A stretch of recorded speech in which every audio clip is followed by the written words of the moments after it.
camper. I ordered this online. They are available pretty much on the Solostove website as well as Amazon. Right now, they do have a couple of supply issues, I'm guessing due to COVID-19, which is always a fun thing. But I did get this relatively quick. I did order this, I want to say, less than a week ago, or maybe close to a week, and I got it today. So, still packed in the box. Came through UPS. Regular plain brown box. Nothing on it. No markings. So here we go. I'm going to do a live unboxing right now with you guys. If you enjoy this video, please like and subscribe. If you have any comments or questions, don't hesitate to ask. You know, I got this to go camping with the family. I have an old school Coleman liquid fuel stove. I find those to be much better in terms of in terms of using propane canisters versus liquid fuel. The liquid fuel is a little bit harder to come by, not by much, but I find that it does last longer. It's also not as impactful on the environment. You know, instead of throwing away those little propane canisters every time you use one, I can just refill this stove, and I'm just using one big can of fuel. The can of fuel is fairly big. It's almost like, I'm not sure how big the can is, but it's maybe like 2 liters of fuel, give or take. But this is something that will supplement that stove. I obviously have been using a campfire ring, but I find that, for this may actually be a little bit more, use less fuel. It'll be slightly more green, meaning I can just use twigs and sticks, maybe buy one bundle of wood instead of 4 like I have been. I am a family of 5. I have 3 kids and the wife, so when we go camping and I'm cooking, we use a decent amount of fuel. Last time we went to go camping for the weekend, I went through 4 bundles of wood, and I was being very, I was using it sparingly. I wasn't using a lot of wood to cook with. So I find that, this looks like it would be a really good investment, for $100 or $109 or $99, whatever they're charging right now. It seems expensive, but, the reviews have been stellar. Everyone says it's a great stove. You definitely will use less fuel.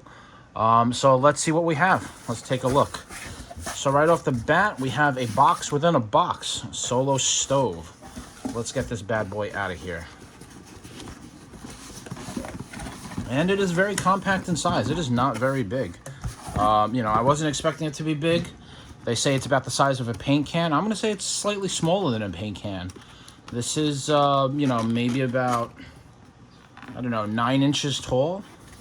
Definitely not a foot. So inside we have an instruction booklet, I'm guessing, the setup book. It's pretty straightforward. It shows you the available accessories that you can buy. There's a pot, there's a twin pot, a tripod, a windscreen, a whole bunch of, add-ons if you want to purchase them. So basically it gives you the step-by-step instructions on how to use this. Gather twigs, level ground, clear away debris, take the fire ring, light the fire, replace the fire ring, and then do what you need to do.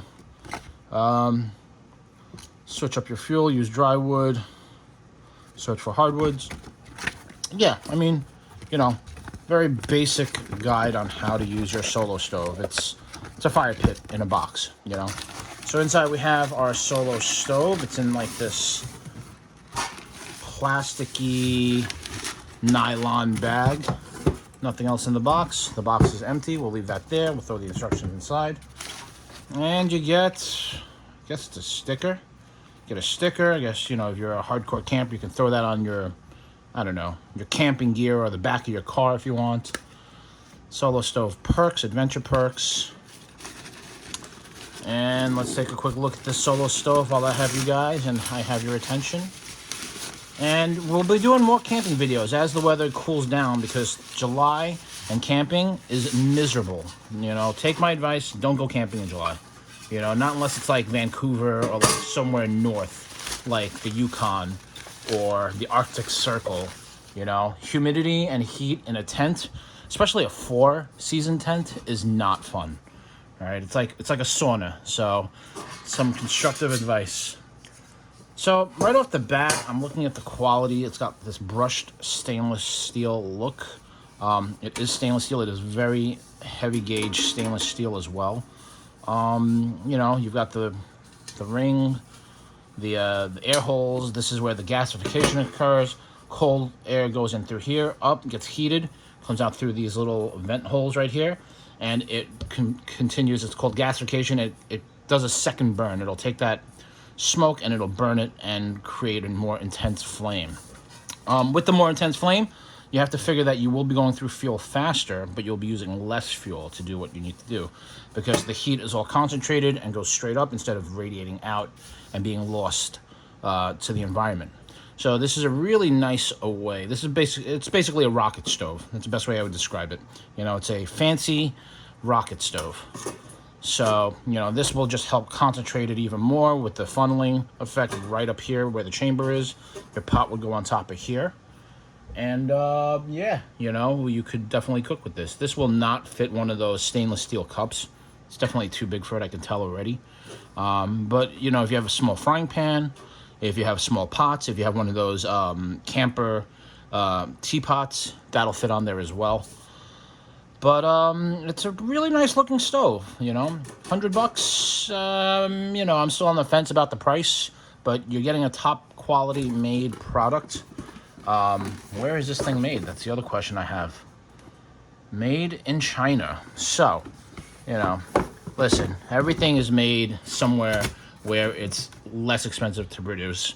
The $100 price tag, you know, it's definitely up there. The product is definitely high quality. Can't fault it. I really do like this stove. And I can't wait to try it out. Once I give it a whirl, I'll post up a video. Maybe I'll try to get some of the stove in action. But for the most part, it looks like it's a really, really well built unit. It does come with a lifetime warranty, although they do say that normal wear and tear is not covered. So that'll be interesting to find out if anyone actually burns through this grill grate right here. The grate at the bottom is probably going to be exposed to the most amount of heat. You know, that's going to eventually start to, you know, the thermals and the heat and the temperature is definitely going to take a toll on that grill at the bottom. So I would be curious to know if they warranty that, you know, if they send you a new stove, if you have to pay for, you know, they do like a 50%, you know, they'll split the difference with you type of a thing. But it'd be great to get some feedback. If anyone has done a warranty claim on one of these stoves and you want to post up your, you know, your experience in the comments below, that'd be great. As always, thank you for tuning in. Be well. Have a great day.